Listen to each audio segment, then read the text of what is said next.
Private school হতো, বেসরকারি school হতো, তাহলে তো এই কেসটা কখনো হতোই না। প্রাইভেট স্কুলে কেউ অঙ্কে 13 পেলেও তাকে অঙ্কের দিদিমণি বা মাস্টারমশাই করে নেওয়া যায়। কারণ আজকের সত্যিকারের শিক্ষক হচ্ছেন তারাই যারা আজকে এই আঘাতটা সহ্য করলেন, যারা সত্যিকারের চাকরি পেয়েছিলেন এবং তা সত্ত্বেও যাদের চাকরিটা গেল, যারা নিজেদের সংসার নিয়ে কিভাবে নিজের ওষুধ কিনবেন আগামী দিনে, তাদের যে চোখ মুখগুলো দেখে আমাদেরও চোখে জল এসে যাচ্ছে টেলিভিশনে পর্দায় যখন দেখছি। এবং এই যে মান অবনমন হতে হতে এখন এমন অবস্থা হয়েছে যে কলেজগুলোতে ছাত্র পাওয়া যাচ্ছে না। তৃণমূল কংগ্রেসের সময় যেটা হচ্ছে, বিশেষ করে কোভিডের পর থেকে ছাত্রী সংখ্যা ভীষণ কমে যাচ্ছে, যে মাধ্যমিক উচ্চ মাধ্যমিক পরীক্ষায়, এবং 8,000 স্কুল বন্ধের কথা শোনা যাচ্ছে। যেমন সত্যিকারের যাদবপুর বা প্রেসিডেন্সি বা বেশ কিছু কলেজ, আশুতোষ কলেজ, এইসব জায়গা থেকে তো অনেক রাজনৈতিক নেতা উঠে আসেন। এবং সব রাজনৈতিক নেতাই তো এমন মানে যে খুব খারাপ, তাদের পছন্দ করা যাচ্ছে না এরকম নয়। কিন্তু মোটের ওপর শিক্ষা এবং রাজনীতি, তার মননশীলতা, মানুষের বিশ্লেষণী শক্তি তৈরি হওয়া, এই জায়গাটা অবশ্যই বাম আমলের শেষের দিকে, বাম আমলের প্রথম যে 3টে টার্ম আর কি, 1991 সাল পর্যন্ত, 77 থেকে 91, আমি অন্তত যেটুকু পড়েছি যেটুকু দেখেছি আমার মনে হয়েছে সেটা অত্যন্ত ইতিবাচক ছিল। রাজ্য সরকার বা তৃণমূল কংগ্রেস শাসিত রাজ্য সরকার একেবারে নিজের দায়িত্বে নিজেদের সংশোধন করতে চাইছেন, কারেকশনের পথে হাঁটতে চাইছেন। এইটা একেবারেই দেখা যায়। এই যে বাঙালি মধ্যবিত্তর যে ক্লাসটা, যে শ্রেণীটা, যে শ্রেণী শহর বা মফস্বল শহর বা গ্রামে কিছু মানুষ যারা হয়তো 10%-এরও নিচে, সেই মানুষগুলোর ব্যাপারে বা সেই মানুষগুলোর উন্নয়নের স্বার্থে সেই মানুষগুলো কিভাবে আগামী দিনে আরো ভালো জায়গায় যাবে, এই জায়গায় কিন্তু তৃণমূল কংগ্রেস একেবারে গুরুত্ব দিয়ে ভাবছে না এখনো। ব্রাত্য বসু, বিকাশ রঞ্জন ভট্টাচার্য, মহামান্য প্রাক্তন বিচারপতি অভিজিৎ গঙ্গোপাধ্যায়, এরা তো সকলে খুব বুদ্ধিমান গুরুত্বপূর্ণ মানুষ এই পশ্চিমবঙ্গের। তারা নিজেরা একেবারে আয়নার সামনে দাঁড়িয়ে এবং তারা নিজেরা সবাই মিলে একসঙ্গে হয়ে এই সমস্যার সমাধানে, নিঃসন্দেহে এই সমস্যার সমাধানে সিপিএম থেকে কাউকে নিয়ে আলোচনা করলে মীনাক্ষী মুখোপাধ্যায় বা শতরূপ ঘোষের তুলনায় আমরা নিশ্চয়ই বিকাশ ভট্টাচার্য বা শ্রমিক লাহিড়ীকে বেশি করে চাইব। যে আমাদের প্রতি মুহূর্তে আমাকে সিপিএম হতে হবে বা তৃণমূল হতে হবে বা ঠিক। কংগ্রেস হতে হবে বা বিজেপি হতে হবে, এটা তো হতে পারে না। তিনি বলুন ব্রাত্য বসুকে যে বিকাশ ভট্টাচার্যের সঙ্গে কথা বলতে, সে তো 26-এ গিয়ে যখন নির্বাচন হবে আবার অপেক্ষা করা হবে, আবার তৃণমূল কংগ্রেস হয়তো লক্ষ্মীর ভান্ডার যতটা দিয়েছে মানুষ খুশি আবার হয়ে আবার তাদের আনবে। তাহলে তো আমার আপনার সমস্যা তো সমাধান হচ্ছে না।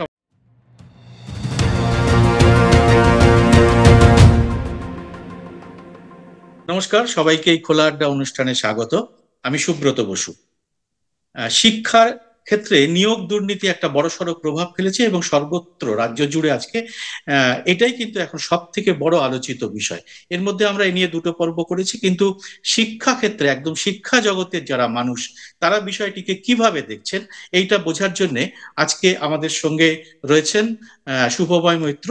আপনারা শুভময় বাবুকে অনেকেই চেনেন, বিভিন্ন অনুষ্ঠানে বিভিন্ন টিভি প্রোগ্রামেও তাকে দেখেছেন। শুভময় বাবুর আরেকটা পরিচয় হচ্ছে তিনি ইন্ডিয়ান স্ট্যাটিস্টিক্যাল ইনস্টিটিউটের অধ্যাপক এবং ছাত্রদের নিয়ে তিনি সরাসরি যেহেতু ডিল করেন, অর্থাৎ শিক্ষাক্ষেত্রের সংকটটা বোঝার জন্য আমরা তার ওই জন্যই দ্বারস্থ হয়েছি। শুভমবাবু, আপনাকে আজকে এই অনুষ্ঠানে আপনাকে স্বাগত দর্শকদের পক্ষ থেকে নমস্কার। এবং আমার পক্ষ থেকে। আর আপনি এই যে শিক্ষাক্ষেত্রে এই সংকটটা তো হচ্ছিল, ক্রমশ হতে হতে এমন একটা জায়গায় এসে দাঁড়ালো গত কালকের এই সুপ্রিম কোর্টের রায়। এত বড় ধাক্কা বোধহয় বাঙালির জীবনে খুব কমই হয়েছে। কারণ বাঙালির গর্বের জায়গা ছিল ধন সম্পদ নয়, ব্যবসা বাণিজ্য নয়, শিল্প বা কলকারখানায় বাঙালি খুব উন্নতি করেছে, অন্য রাজ্যের তুলনায় এগিয়ে গেছে তা তো নয়। কিন্তু বাঙালির একটা গর্বের জায়গা ছিল তার শিক্ষা, তার সংস্কৃতি, মূলত তার বিজ্ঞান চেতনা, তার পড়াশুনো। তো সেই জায়গাটাকে আপনি কিভাবে দেখছেন এই গতকালের রায় প্রেক্ষিতে? এটা আমার মনে হয় গতকালের রায়টা নিয়ে শুধু আলোচনা করাটা হয়তো নির্দিষ্টভাবে ঠিক হবে না মোট, কারণ এই বিষয়টা তো আমরা অনেকদিন ধরেই জানতাম। বিশেষ করে কোভিড পরবর্তী সময়ে যখন আলোচনা হচ্ছিল, সেই সময় তো আমরা কোর্টের বিষয়গুলি দেখলাম, যে বিষয়টি নিয়ে কোর্টে আলোচনা শুরু হলো। এবং তারপর যখন এই আলোচনা এগোতে শুরু করলো তখন বোঝা গেল যে বিষয়টির মধ্যে খুবই গন্ডগোল আছে। এবং গন্ডগোল যে আছে সেটা নিয়ে শাসক দলের মধ্যেও এখন কোনো রকম খুব একটা যে দ্বন্দ্ব আছে এমনটা নয়, কারণ আমাদের পশ্চিমবঙ্গেরই তো এসএসসি গিয়ে কোর্টে যে বক্তব্যগুলো রেখেছেন তার মধ্যে সম্ভবত অনেক বক্তব্যই আছে যেগুলো সরাসরি প্রমাণ করে যে বিষয়টি ঠিকভাবে ঘটেনি। এবং সেই জায়গায় দাঁড়িয়ে এই আশঙ্কা সকলের মনেই ছিল। এবার আমাদের দেশে আইন ব্যবস্থার একটা দীর্ঘসূত্রিতা আছে, প্রচুর মানুষ, কিন্তু জজ সাহেবদের সংখ্যা তুলনায় কম। সেই জায়গায় দাঁড়িয়ে একটা লম্বা সময় লাগে এবং একটা লম্বা সময়ের পরে একটা মোটের ওপর রায় এসেছে। এবং সেই রায় সাধারণ মানুষ হিসেবে বলতেই হয় যে এইটা তো একেবারে খুবই একটা হতাশার দিন আর কি, দিন হিসেবে যদি আপনি ভাবেন, কিন্তু বিষয়টি জানা ছিল। এবার দুদিকের যুক্তি আছে। তার মধ্যে একদিকের যুক্তি হচ্ছে যে এই যে পরীক্ষা পদ্ধতি, পরীক্ষার বিষয়টি যদি ভাবা হয়, পরীক্ষা দিয়েই তো চাকরিগুলো হয়েছে, সরকারি চাকরি। এবং সেক্ষেত্রে যদি কোনো প্রাইভেট স্কুল হতো, বেসরকারি স্কুল হতো, তাহলে তো এই কেসটা কখনো হতোই না। প্রাইভেট স্কুলে কেউ অঙ্কে 13 পেলেও তাকে অঙ্কের দিদিমণি বা মাস্টারমশাই করে নেওয়া যায়। ফলে এই যে ঘটনাটি, এটা একটি রাষ্ট্রীয় ব্যবস্থার মধ্যে, এই চাকরিগুলো সরকারি চাকরি। তো সেই কারণেই এই ধন্দ্ব, এবং সেই কারণেই কিছু মানুষ যারা মনে করেছেন পরীক্ষা ঠিকভাবে হয়নি, তাদের প্রতিনিধিরা কোর্টে গেছেন এবং তার নিরিখে তদন্ত হয়েছে। এবং তদন্তের গতি প্রকৃতির নিরিখে আইনগতভাবে একটা জায়গায় কোর্ট পৌঁছেছে। এবং এখানে মূল দ্বন্দ্বের জায়গাটা কোথায়, সেটা হচ্ছে টাইপ 1 এবং টাইপ 2 এরর বলে স্ট্যাটিস্টিক্সে একটা বিষয় আছে, আমি অতটা গভীরভাবে বলতে চাইছি না। তবে একটা হচ্ছে, যারা ভালোভাবে চাকরি দিয়েছেন এবং চাকরি তাদের গেল, এই জিনিসটা তো কোনোভাবেই তারা মেনে নিতে পারবেন না। মানুষ তো নিজের মনের মধ্যে তার নিজের কথাটা জানেন। সেই জাপানি প্রবাদ আছে পুরনো একটা, সেটা হচ্ছে আমাদের তিনটে মন। একটা মন হচ্ছে যে মনটা আমি আপনার সামনে প্রকাশ করছি, আপনি দেখতে পাচ্ছেন, মানুষ কথা শুনতে পাচ্ছেন। দ্বিতীয় মনটা হচ্ছে যে মনটা আমার পরিবার, আমার কাছের বন্ধু বান্ধব, তারা দেখেছে অনেকটা সময় নিয়ে। সেই মনটা আপনি তো সেটা জানতে পারবেন না আমি কতটা ভালো লোক বা খারাপ লোক, আপনি যেটুকু সময় আমায় দেখছেন। আর তৃতীয় মনটা হচ্ছে যখন একটা মানুষ নিজে আয়নার সামনে গিয়ে দাঁড়িয়ে সে নিজেকে জিজ্ঞেস করে যে আমি কি কি পাপ করলাম, কি কি ভুল করলাম, কি কি দুর্নীতি করলাম। ফলে এই তৃতীয় মনের জায়গাটায় গিয়ে বাঙালি যারা বুদ্ধিজীবী আছেন, যারা বাঙালি ইন্টেলেকচুয়াল আছেন, আপনি একটু আগেই যাদের গর্বের কথা বললেন, তাদের কিন্তু নিজেদের প্রশ্ন করতে হবে যে গত বহু বছর ধরে বাংলার এই শিক্ষা ব্যবস্থা যেটা বেশ গোলমেলে দিকে যাচ্ছে। আমি শুধুমাত্র তৃণমূল কংগ্রেসের রাজত্বই বা বলি কেন, তার আগে বাম রাজত্ব বা তার আগে কংগ্রেস রাজত্ব, বিভিন্ন সময় শিক্ষা নিয়ে ভালো ভাবনাও কিছু হয়েছে, ভালো ভাবনা কিছু কাজ করেনি, আবার গোলমালও প্রচুর হয়েছে। এবং মোটের ওপর সার্বিকভাবে শিল্প, সংস্কৃতি এবং শিক্ষার ক্ষেত্রে এমনটা নয় যে 70, 80, 90-এর দশকের থেকে আমরা আজকের দিনে এগিয়েছি। বরং যে প্রশ্ন বারবার উঠছে তৃণমূল কংগ্রেসের রাজত্বে বিশেষ করে, যে একেবারে গোঁত্তা মেরে নেমে যাচ্ছে কিনা, বিষয়টাই আলোচনা উঠছে। এবার দুদিকের মত আসবে। যারা তৃণমূল কংগ্রেস বিরোধী তারা বলবেন যে খুবই খারাপ অবস্থা, তৃণমূল কংগ্রেসের সমর্থকও তো কোনো কম নেই, তারা নিশ্চয়ই বলবেন যে না না, ঠিকই তো আছে, এর চেয়ে সিপিএম বা কংগ্রেস আমলে খারাপ ছিল।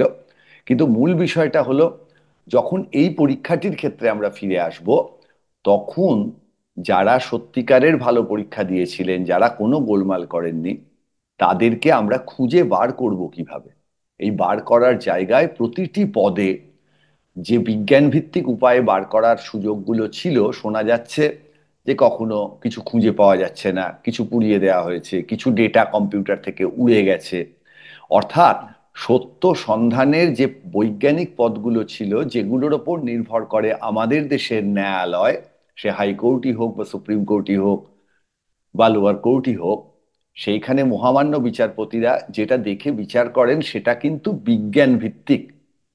সেই বিজ্ঞানের জায়গায় কিন্তু বিভিন্ন জিনিস খুঁজে পাওয়া যায়নি।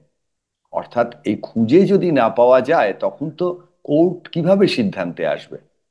ফলে এই যে অসহায়তা আইন ব্যবস্থার, যখন বৈজ্ঞানিক যে প্রমাণ হারিয়ে যায় বা বৈজ্ঞানিক প্রমাণ খুঁজে পাওয়া যায় না, সেই জায়গায় আমরা যেরকম অসহায়, আমরা যেরকম হতাশ, গতকাল থেকে যেভাবে বাঙালি সেভাবে ঠিক, মানে অন্তত আপনি যে বাঙালিদের কথা বললেন যারা শিক্ষা দীক্ষা নিয়ে চিন্তিত, তারা ঠিক কোনো কিছুতেই আনন্দ করতে পারছেন না, একটা ম্রিয়মাণ জায়গা, কিভাবে এর সমাধান হবে বুঝতে পারছে না। এই এদের আর কিছু করার নেই। এবার এইখানে কিন্তু একটা উল্টো কথাও বলতে হবে, যে দেখুন হিরোশিমা নাগাসাকিতেও তো বোমা পড়েছিল, তার জন্য কি জাপানিরা পালিয়ে গেছিল?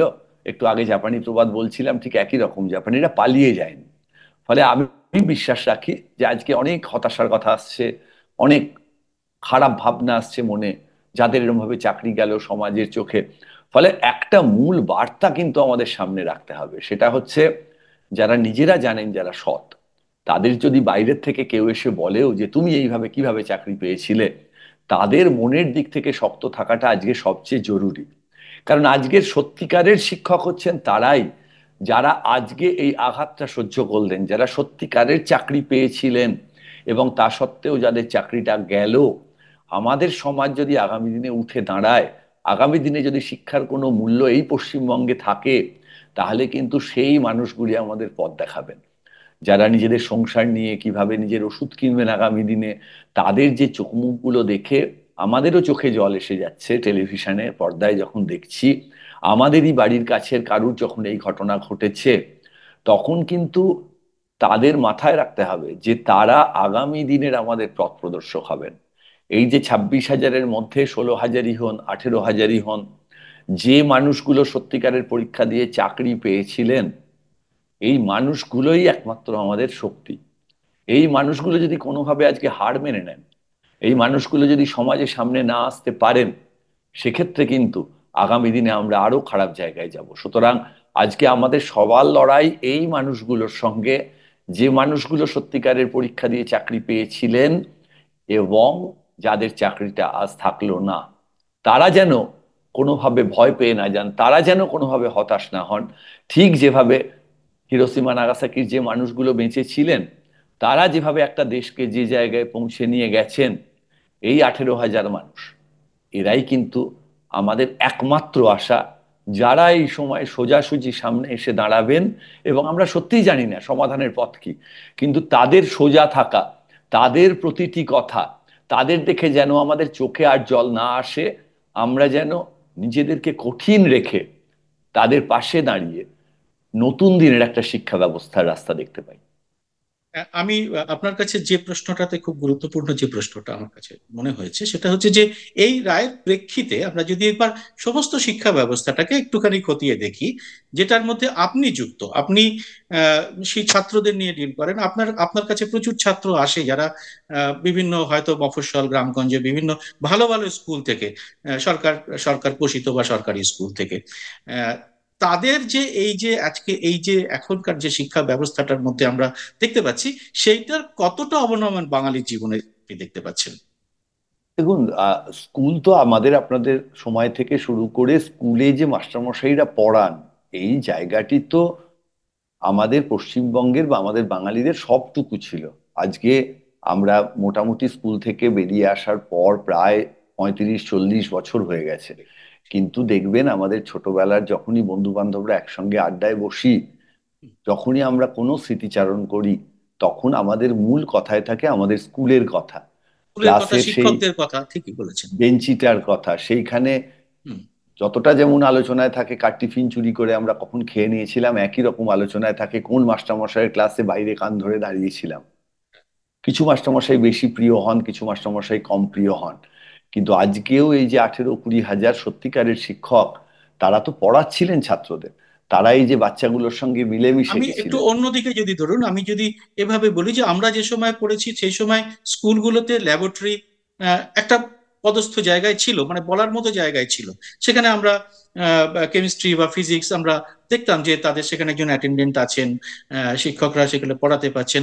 কিন্তু কালক্রমে আমরা পরবর্তী, আমি পেশাগত জীবনে আস্তে আস্তে গিয়ে দেখেছি, সে খুব কম স্কুলে তার ল্যাবরেটরিটাকে ভালোভাবে ধরে রাখতে পেরেছেন। সে কখনো টাকার অভাবে হোক, কখনো শিক্ষক শিক্ষক বা শিক্ষাকর্মীর অভাবে হোক। হ্যাঁ, এবং এই যে মান অবনমন হতে হতে এখন এমন অবস্থা হয়েছে যে কলেজগুলোতে ছাত্র পাওয়া যাচ্ছে না। আমি বলছি যে এইটার প্রেক্ষিতে যদি আপনি এই ব্যবস্থাটা যে কিভাবে এটাকে ভালো করা যায় বা কেন এটা হলো, শুধু দেখুন, বাজেটের জন্যই কি এটা হচ্ছে, বা একটু যদি আপনি ব্যাখ্যা করেন শিক্ষার। একটা তো মূল মূল ব্যাপারটা হচ্ছে, দেখুন এখানে তো আজকের দিনে চীনের সঙ্গে তুলনা করতে হবে। যে হ্যাঁ, ঠিক। বিপুল পরিমাণ টাকা চীন খরচ করছে এবং তার ফলে গত 25 বছরে তারা গবেষণা থেকে শুরু করে স্কুল শিক্ষা থেকে শুরু করে যেভাবে এগিয়ে এসেছে, আমি কিন্তু আবার বলে নিই যে কথাটি, যে চীনে গণতন্ত্র নেই, এবং আমি মোটের ওপর আমার রাজনৈতিক ভাবনা গণতন্ত্র প্রিয়, ফলে সেই জায়গায় আমি মনে করি যে ভারতবর্ষের যে গণতন্ত্র সেটা চীনের থেকে অনেক এগিয়ে। কিন্তু শিক্ষার মান, খেটে খুঁটে পড়াশোনা করা এবং তাতে প্রচুর টাকা ঢালা, এই যে টাকা ঢালার বিষয়টি ভারতবর্ষের ক্ষেত্রে, এ তো আমরা প্রত্যেক বছর বাজেটে আলোচনা করি, কেন্দ্র এবং রাজ্য প্রায় একই অবস্থা। শিক্ষার ক্ষেত্রে বিভিন্ন রকম সংশোধনী প্রক্রিয়া নেওয়া হয়েছিল, সেই নিয়ে আরেকদিন আলোচনায় আসা যাবে। যেমন বাম আমলে ইংরেজি তুলে দেয়া বা লটারি, উদ্দেশ্যগুলো হয়তো সবসময় সরাসরি খুব নেতিবাচক ছিল না, কিন্তু সেগুলো ঠিকভাবে কাজ করেনি। তৃণমূল কংগ্রেসের সময় যেটা হচ্ছে, বিশেষ করে কোভিডের পর থেকে ছাত্র সংখ্যা, ছাত্রী সংখ্যা ভীষণ কমে যাচ্ছে, যে মাধ্যমিক উচ্চ মাধ্যমিক পরীক্ষায়, এবং 8,000 স্কুল বন্ধের কথা শোনা যাচ্ছে। এর সঙ্গে আবার ধরুন একটু উচ্চশিক্ষিত বাঙালি, তাদের ছেলে মেয়েরা যারা, আপনি যে বিশেষ করে ল্যাবরেটরির কথা বললেন, সেখানে তারা বিভিন্ন প্রতিযোগিতামূলক পরীক্ষার জন্য এমনভাবে ট্রেনিং নিচ্ছে, তারা আর স্কুলে যাওয়ারই সময় পাচ্ছে না, হয়তো ল্যাবরেটরিতে একবার দৌড়ে গিয়ে নাম লিখিয়ে চলে আসছে।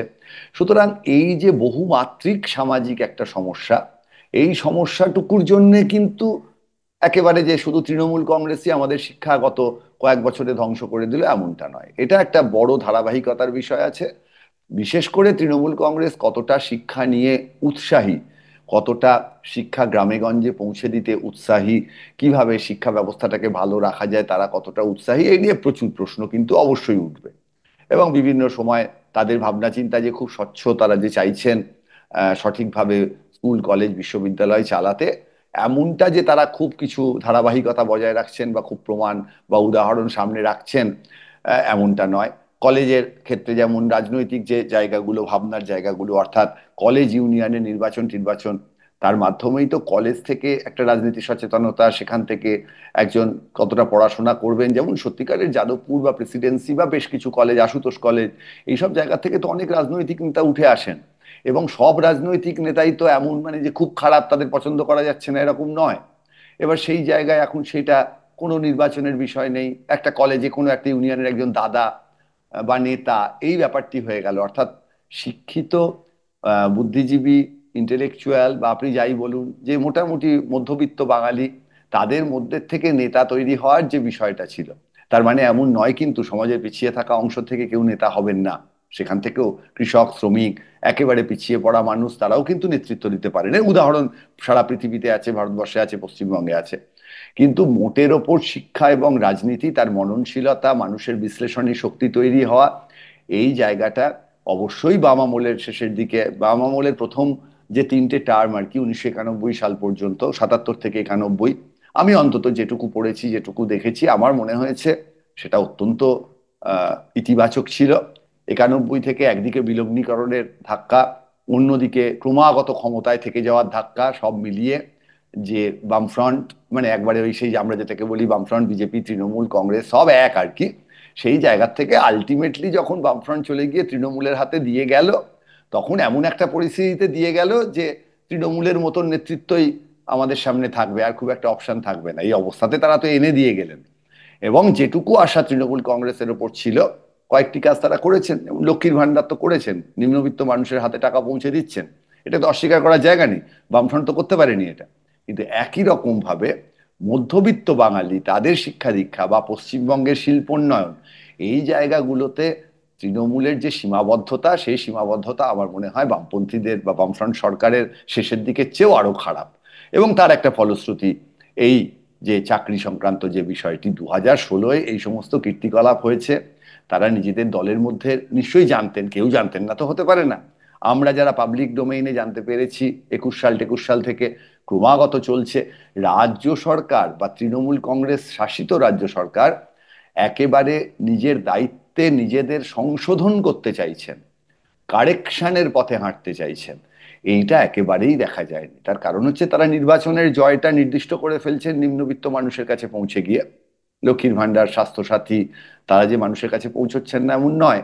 এবং সেই জায়গায় তারা যখন বুঝতে পারছেন, তার সঙ্গে বিভিন্ন সংখ্যাগুরু সংখ্যালঘুর বিভাজন, এই অঙ্কে যখন তারা দেখতে পাচ্ছেন ডেটা অ্যানালিসিস করে যে এমনিতেই তো জিতে যাব, তখন এই যে বাঙালি মধ্যবিত্তর যে ক্লাসটা, যে শ্রেণীটা, যে শ্রেণী শহর বা মফস্বল শহর বা গ্রামে কিছু মানুষ, যারা হয়তো 10 শতাংশেরও নিচে, সেই মানুষগুলোর ব্যাপারে বা সেই মানুষগুলোর উন্নয়নের স্বার্থে সেই মানুষগুলো কিভাবে আগামী দিনে আরো ভালো জায়গায় যাবে, এই জায়গায় কিন্তু তৃণমূল কংগ্রেস একেবারে গুরুত্ব দিয়ে ভাবছে না এখনো। সেই কারণেই কিন্তু এই গোটা ঘটনার মধ্যে তৃণমূল কংগ্রেস নেতৃত্ব, তাদের মধ্যেও তো একটা ইন্টেলিজেন্সিয়া আছে, এমন তো নয় যে তাদের মধ্যে সকলে একেবারে গোলমেলে কাজ করছেন, এমন নয়। প্রচুর মানুষ তৃণমূল কংগ্রেসকে সমর্থন করেন, তাদের শিক্ষা সেলে আছেন, যে মানুষগুলি একেবারে সবটাই বোঝেন, তারা দলের মধ্যে এই সংশোধনী প্রক্রিয়া একেবারেই চালু করতে পারছেন বলে মনে হচ্ছে না। এবং একদিকে যেমন বললাম যে এই যে আজকে যারা সত্যিকারের চাকরি পেয়েছিলেন, যাদের চাকরি গেল, তাদের লড়াইটা, তাদের রুখে দাঁড়ানোটা, তাদের পথ দেখানোটা এই সমাজের কাছে গুরুত্বপূর্ণ। সেই রকম তৃণমূল কংগ্রেসের যে অংশ, যারা সত্যিকারের বুঝতে পাচ্ছেন কি হচ্ছে, একেবারে ভেতরে থেকে বুঝতে পারছেন, সেই অংশর কিন্তু আমাদের যে সমাজ, তার কাছে ভীষণ দায়িত্ব আছে যে কোন সময়টায় তারা সরাসরি তাদের নেতৃত্বের কাছে বুঝিয়ে দিতে পারবেন যে এই সমস্যার সমাধানে কিন্তু রাজ্য সরকার এবং শাসক যে রাজনৈতিক দল তৃণমূল কংগ্রেস, তার অসম্ভব গুরুত্ব। তার সঙ্গে বিজেপি লড়াই করলো, সিপিএম লড়াই করলো, এইভাবে এই সমস্যার সমাধান যেভাবে হতে পারে, তার থেকে অনেক তাড়াতাড়ি কিন্তু হতে পারে ব্রাত্য বসু, বিকাশ রঞ্জন ভট্টাচার্য, মহামান্য প্রাক্তন বিচারপতি অভিজিৎ গঙ্গোপাধ্যায়, এরা তো সকলে খুব বুদ্ধিমান গুরুত্বপূর্ণ মানুষ এই পশ্চিমবঙ্গের। তারা নিজেরা একেবারে আয়নার সামনে দাঁড়িয়ে এবং তারা নিজেরা সবাই মিলে একসঙ্গে হয়ে এই সমস্যার সমাধানে যদি আমাদের পথ দেখাতে পারতেন, খুব অবাক ঠিক লাগছে একটা খুব শুনতে আপনার গুরুত্বপূর্ণ নিশ্চয়ই। কথা বললেন, খুব ইম্পর্টেন্ট কথা বললেন। তার মানে বলতে চাইছেন কি, যে একটা এই পরিস্থিতিতে, এরকম একটা একটা বিপর্যয়ের পরিস্থিতিতে সবাই মিলে একটা সর্বদলীয় একটা একটা ভাবনার বা বৈঠক, বা সবাই মিলে সবাই এগিয়ে এসে আহ, এটা করা উচিত। দেখুন, আমি তো যতদূর দেখেছি, মানে পশ্চিমবঙ্গের রাজনীতিতে হিংসা প্রচন্ড, প্রচন্ড হিংসা ছিল। এবং এই 67, তারপর বোধহয় কোনো তারিখগুলো কিন্তু আমার সর্বদলীয় মাঝে কাজ মাঝে, প্রায় হয়ই না। একবার আমরা সিঙ্গুরের সময় হ্যাঁ, দেখেছিলাম, কিন্তু সেটাও ফলপ্রসূ হ্যাঁ, হয়নি, সেটাও সফল হয়নি। এবং এই সফল 67, হয়নি। হ্যাঁ, 69, 71 এই সময় তো পশ্চিমবঙ্গে যথেষ্ট হিংসার পরিস্থিতি ছিল। তার আগে বিধান রায়ের সময়ও যে সব খুব ঠান্ডা ছিল এমন নয়। কিন্তু একেবারে যে ইন্টেলিজেন্ট রাজনৈতিক নেতারা, বুদ্ধিমান, শিক্ষিত বুদ্ধিমান রাজনৈতিক নেতারা, আবার আমি বলছি রাজনৈতিক নেতা মাটি থেকে উঠে আসতে পারেন এমনটা নয়, কিন্তু এই যে সমস্যাটা, যে কিছু রেকর্ড উড়ে গেছে, কম্পিউটার থেকে ডেটা উড়ে গেছে, কিভাবে স্ট্যাটিস্টিক্যালি আমি বুঝতে পারবো কোন শিক্ষক ঠিকভাবে পেয়েছিলেন, পাননি, তাদের কিভাবে প্রশ্ন করব, এই যে জায়গাগুলো, এগুলো তো এক্সপার্ট ছাড়া কারোর পক্ষে করা সম্ভব নয়। ফলে সাধারণ একজন রাজনৈতিক কর্মী বা রাজনৈতিক নেতা নেত্রী এটা সমস্যার সমাধান করতে পারবেন না। কেন ব্রাত্য বসুর কথা বলছি, তিনি নিজে অধ্যাপক, তার যে বাঙালি মননে তার যে আবেদন, তার যে অ্যানালিসিস সমাজকে নিয়ে, সেটা অত্যন্ত গুরুত্বপূর্ণ। আপনি ভাবুন অভিজিৎ বাবুর কথা, আমাদের মহামান্য বিচারপতি, তিনি আইন কানুন অত্যন্ত ভালো জানেন, বোঝেন, এবং তিনি প্রথম থেকে এই বিষয়টি দেখছেন।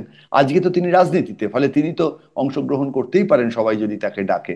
আপনি ভাবুন বিকাশ ভট্টাচার্যের কথা, তার যে কথাবার্তা আমরা শুনি বা তিনি যেভাবে রাজ্যসভায় বক্তব্য রাখেন, তার যে গভীরতা।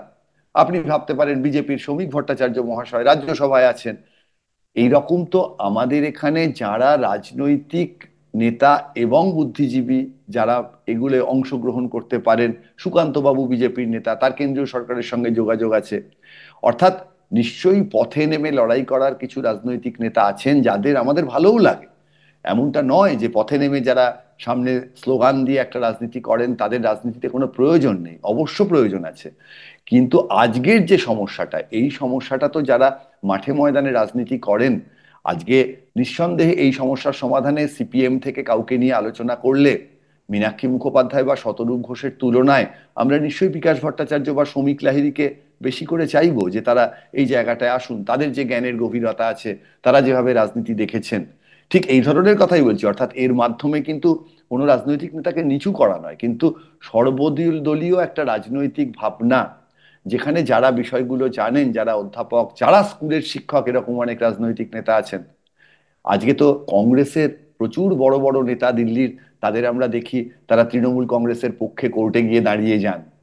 আজকে পশ্চিমবঙ্গের যে কোনো কেসে রাজ্য যখন যায় তো কংগ্রেসেরই, আমি বোধহয় নামগুলো ভুল করলে ক্ষমা করে দেবেন, জয়রাম, রমেশ টমেশ বা এরম কারুর নাম টাম শুনি, যারা যান কংগ্রেসের হয়ে কেস টেস করেন দিল্লিতে, রাজ্য সরকারের হয়ে। এই অভিষেক যে মনু সিংভি, অভিষেক মনু অভিষেক সিংভি, অভিষেক মনু অভিষেক সিংভি, মনু সিংভি করেন, অভিষেক মনু সিংভি চিদম্বরমও করেন। বারবারই চিদাম্বরমও করেন। এবার এই যে এনারা যে যান, এই মানুষগুলো তো একে অপরের বিরুদ্ধে লড়াই করে এই সমস্যার সমাধান হচ্ছে না, আমরা তো দেখতেই পেলাম। তার আমি মানে যে আপনি এতগুলো যেটা বলেছেন এটা খুব খুব একটা অদ্ভুত এবং চমৎকার হ্যাঁ, একটা এটা একদম একদম সলিউশন, একদম একটা গুরুত্বপূর্ণ ইউনিক, আমি নয়। বলছি না এটা না খুব না না, গুরুত্বপূর্ণ নয়, চমৎকৃত হওয়ার মতো কিছু নয়, হ্যাঁ, তবে খুব অদ্ভুত।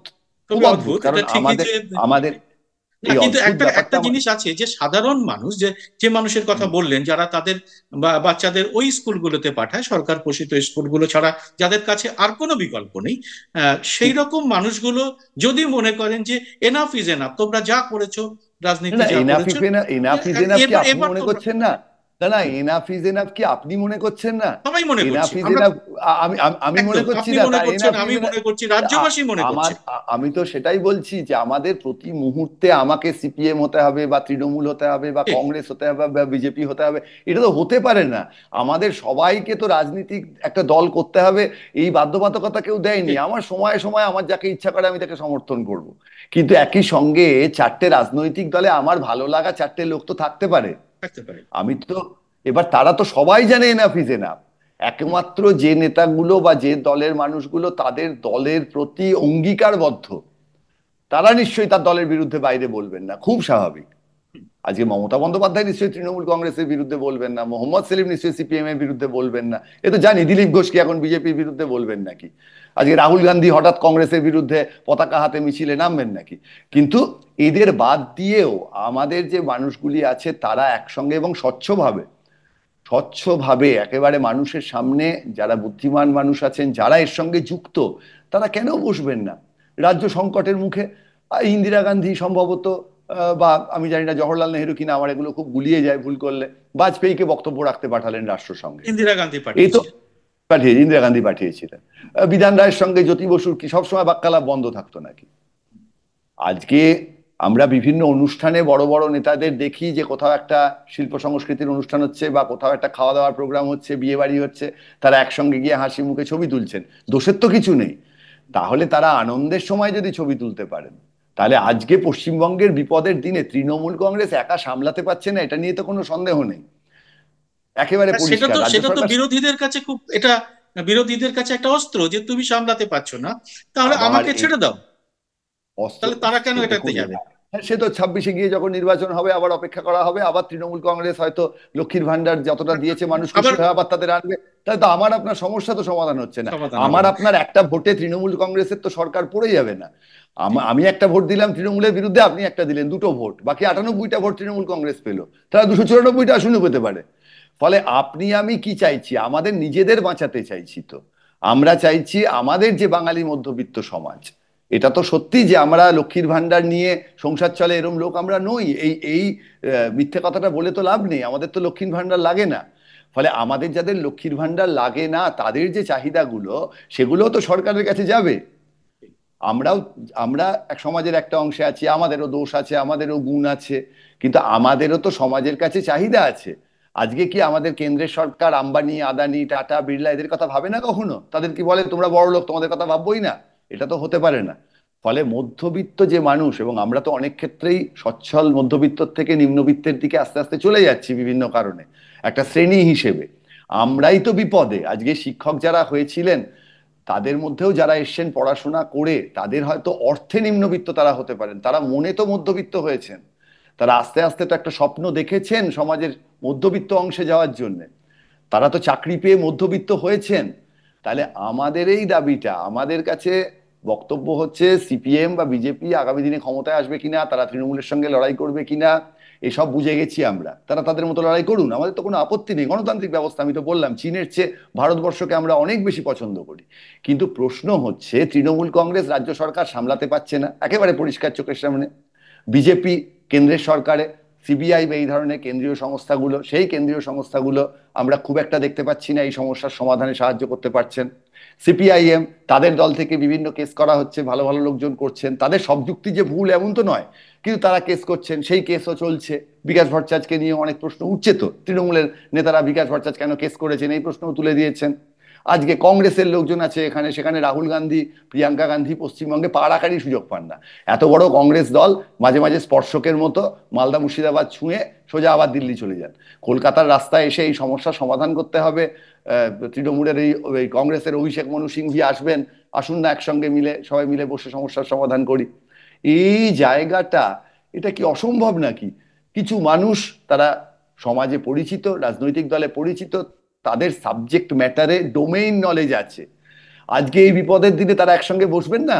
হুম। তারা নিজের রাজনৈতিক দল কত ভোট পেল তার কালকের হিসেব কষবেন? তারা কালকের জোট করবেন? আজকে একজন সিপিএম এর নেতাকে আমি কিভাবে দেখতে চাইবো যে তিনি আজকে দক্ষিণ ভারতে তাদের যে কনভেনশন তাতে আলোচনা করছেন, করুন, কোনো আপত্তি নেই, তাদের দলের একটা নিয়ম নীতি আছে, ডকুমেন্টেশন আছে, কিন্তু সেই সঙ্গে চাইবো তাদের দলের মানুষ এই শিক্ষকদের সঙ্গে থেকে সমস্যা সমাধানে তিনি কি বলছেন এটা জানতে চাইবো তো। তৃণমূল কংগ্রেস, তাদের নেত্রী 7 তারিখ বোধহয় নেতাজি ইন্ডোর স্টেডিয়ামে মিটিং করবেন, প্রচুর মানুষ শুনতে আসবেন। তিনি যদি একাই সমাধান করতে পারতেন তো এতদিন করেই দিতেন তো। তার জন্য 7 তারিখ কেন নেতাজি ইন্ডোর স্টেডিয়ামে গিয়ে মিটিং করতে হচ্ছে? তিনি বলুন ব্রাত্য বসুকে যে বিকাশ ভট্টাচার্যের সঙ্গে কথা বলতে, বিকাশ ভট্টাচার্যকে মোহাম্মদ সেলিম বলুন যে কথা বলুন অভিজিৎ গঙ্গোপাধ্যায়ের সঙ্গে, মাননীয় অভিজিৎ গঙ্গোপাধ্যায় কথা বলুন অভিষেক মনু সিংভির সঙ্গে। আজকে সব রাজনৈতিক দলের নরেন্দ্র মোদী বলুন পশ্চিমবঙ্গের এই সমস্যা সমাধান করতে হবে, মমতা বন্দ্যোপাধ্যায় বলুন, আজকে প্রকাশ কারাত বলুন, রাহুল গান্ধী সকালবেলা ঘুম থেকে উঠে টুঠে ব্যায়াম ট্যায়াম সেরে বলুন। বক্তব্য হচ্ছে যে এই জিনিসগুলো তো আমরা জানি, এর সমাধানের পথ যে একেবারে নেই এমনটা নয়, প্রচুর বিজ্ঞানসম্মত উপায় আছে। হ্যাঁ, কিছু বিজ্ঞানসম্মত উপায় ধ্বংস করা হয়েছে, তার বাইরে বেরিয়ে সারাক্ষণ আলোচনা করে যাচ্ছি, কেউ কাঁদছেন, কেউ বলছেন যে আগামী দিনগুলো কিভাবে চলবে, এই হতাশার জায়গা থেকে আপনি একটাও আলোচনা শুনেছেন যে আমরা কিভাবে সামনের দিনে এটা সমাধান করব? 3 মাসের মধ্যে কিভাবে পরীক্ষা হতে পারে, কতজন পরীক্ষা দেবে, কত লক্ষ চাকরি প্রার্থী আবার পরীক্ষা দেবে, না এই 26,000 গতবার পরীক্ষা 22 দেবে? লক্ষ দিয়েছিল, গতবার গতবার 22 22 লক্ষ। লক্ষ হুম। তারা আবার দেবেন কিনা? আমাদের নাকি মুখ্যমন্ত্রী বললেন 1 লক্ষ শিক্ষক পদ ফাঁকা, তাদেরকে কিভাবে নিয়োগ করা যায় খুব তাড়াতাড়ি। এই যে গোটা ভাবনাগুলো, ইতিবাচক আমি ভাবনাগুলো যত আমাদের বলুন। শুভম, আমি আমাদের সময় প্রায় শেষ হয়ে এসেছে। আমি আপনাকে এই বিষয়ে একটা ছোট্ট প্রশ্ন আপনার কাছে রাখবো, আমার মনে হয় সেটা খুব প্রাসঙ্গিক হবে। সেটা হচ্ছে, আপনি যেটা বললেন অত্যন্ত ভালো হতে পারতো, এরকম আমরা সবাই দেখতে চাই যে বাঙালির জন্য, অন্তত বাঙালির এই বিপর্যয়ের দিনে সবাই একসঙ্গে এসে এই এই বিপর্যয় রোধ করুক, যেটা একটা একটা বিরল একটা নজির হয়ে থাকে। কিন্তু বেড়ালের গলায় ঘন্টাটা বাঁধবে কে? এটা দায়টা এই কার? তো আমরা, আমি আমি আর আপনি ঘন্টা বাঁধলাম তো, আমরা তো বললাম তো আমরা আমরা, এখন আমাদের কথা কে আগামী, শুনবে? আপনার আপনার কথা, কেউ আমার কথা কেউ? এটা তো শুনবে না। একটা খুব বড় ফোরাম থেকে, ধরুন সরকার পক্ষে বা বিরোধী পক্ষে যারা আছেন তারা আর বলতে পারেন যে আমরা আসুন, আমরা সবাই বসি। আমার আপনার ফোরাম থেকে আমরা এটা বললাম, এবং হ্যাঁ। এই জিনিসটা তো মোটের ওপর কিছু লোক শুনবেন, তারা তাদের লোকজনকে বলবেন, তা আমার আপনার কথা যে কেউ শুনবে না সেটা কি আমরা জানি না? তা সত্ত্বেও তো আমরা আলোচনা করছি। আমাদের কি, আপনার কি মনে হয় যে আপনি যে কথাগুলো বলেন ইউটিউবে, রাজনৈতিক আলোচনা আপনার চ্যানেলে তো অনেক হয়, আপনার কি মনে হয় যে নরেন্দ্র মোদী বা রাহুল গান্ধী বা মমতা বন্দ্যোপাধ্যায় বা মোহাম্মদ সেলিম শুনছেন? আমারও একদমই মনে হয় না, কিন্তু তা বলে কি আমারও আমরা হয় না। বলবো না? হ্যাঁ, আপনারও হয় না, তাও তা ঠিক। আমরা বলবোই। এবার হুম। প্রশ্ন হচ্ছে আবার এর মধ্যে রামনবমীর মিছিল আছে, তাই নিয়ে হই হই হবে, ফলে আমরা 2-1 দিন পরে ভুলেও যেতে পারি, তখন আমি আর আপনি রামনবমীর মিছিলটা কতটা লম্বা হলো, তাতে বিজেপির কতটা ভোটে সুবিধা হবে তাই নিয়ে আলোচনা করব, অসুবিধা কি আছে? আজকে এখন এরকম একটা বিষয় হয়েছে, আমাদের খুব হতাশ লেগেছে, আমার এবং রীতিমতো আমরা খারাপ চাই এটা লাগছে। এটা আর যেন না হয়, এটা আর যেন চাই, তো। চাই তো, চাই তো হ্যাঁ। বটেই। কি হ্যাঁ। আশ্চর্য, আমাদের কেউ কথা শুনবে না বলে আমার যে কাল থেকে সারাক্ষণ খারাপ লাগছে, আমার গলা বুঝে আসছে, এই জায়গাটাকে আমি হঠাৎ ধাক্কা দেবো কেন? এই যে মানুষগুলো স্কুলে পড়াচ্ছিলেন, যে বাচ্চা মেয়েটি তার দিদিমণিকে জড়িয়ে ধরে কাঁদছে কাল থেকে দিদিমণি আসবেন না, এই ছবিটা দেখে আমার তো খারাপ লাগছে বলেই আমরা এই কথাগুলো বলছি, বুঝছি। নাহলে এই আলোচনাটা আমি আপনি করছি কেন? ফলে পরিষ্কার কথা সেটা হচ্ছে, হ্যাঁ আমার আপনার কথা কেউ শুনবে না, কিন্তু তার মধ্যেও আবার যেটা বলছি যে সমস্ত কিছু টানেলের মধ্যে ট্রেন চলার সময় দেখবেন সরু ফাঁক দিয়ে কোথাও দিয়ে একটা আলো চলে আসে। একটা আলো এই চলে আলো আসে। থাকুক এই শিক্ষকদের সামনে। আমার একটাই আবেদন এই শিক্ষকদের কাছে, যারা ঠিকভাবে পরীক্ষা দিয়েছেন এবং যাদের চাকরি চলে গেল, আগামী দিনে আপনারাই আমাদের সামনে লড়াইয়ের সাথী, আমাদের বাংলাকে একমাত্র আপনারাই পথ দেখাতে পারেন। ধন্যবাদ শুভবাবু, খুব সুন্দর। এবং একটা অদ্ভুত বলাটা ঠিক হবে না, কারণ এটা তো সম্ভব, সত্যি এটা সম্ভব, যেটা শুভবাবু বললেন, আপনারাও শুনলেন, যে এরকম একটা ভাবনা কিন্তু সত্যি এখন আমাদের সবার মধ্যেই আসছে মনে হচ্ছে। এবং একটা কথা, সেই জাপানি একটি কথা আছে কনফুসিয়াসের কথা, যে গভীর অন্ধকারের মধ্যে একটা ছোট্ট প্রদীপ জ্বালারও তো মূল্য অসীম। হ্যাঁ, সেখান থেকে অনেক প্রদীপ আগামী দিনে জ্বলতে পারে। অতএব সেই কথাটাই মাথায় রেখে আমার মনে হয় আমরা এই যে কথাটা, এই আলোচনাটা করলাম, এই আলোচনার সঙ্গে আপনারা আপনারা কি ভাবছেন, আপনারা সহমত কি অন্য কিছু আপনাদের ভাবনার মধ্যে রয়েছে, আপনারা কমেন্ট বক্সে অবশ্যই লিখে জানান। এবং আমরা কমেন্ট বক্সে সমস্ত কমেন্ট দেখি এবং তা থেকে আমরা আগামী দিনের আমাদের চলার পথ ঠিক করে নেব। শুভম বাবু, আপনাকে অনেক অনেক ধন্যবাদ, আপনার মূল্যবান সময় আপনি আমাদের জন্য এটা দিলেন। এবং আপনারা যারা দেখলেন আপনাদের সবাইকে নমস্কার।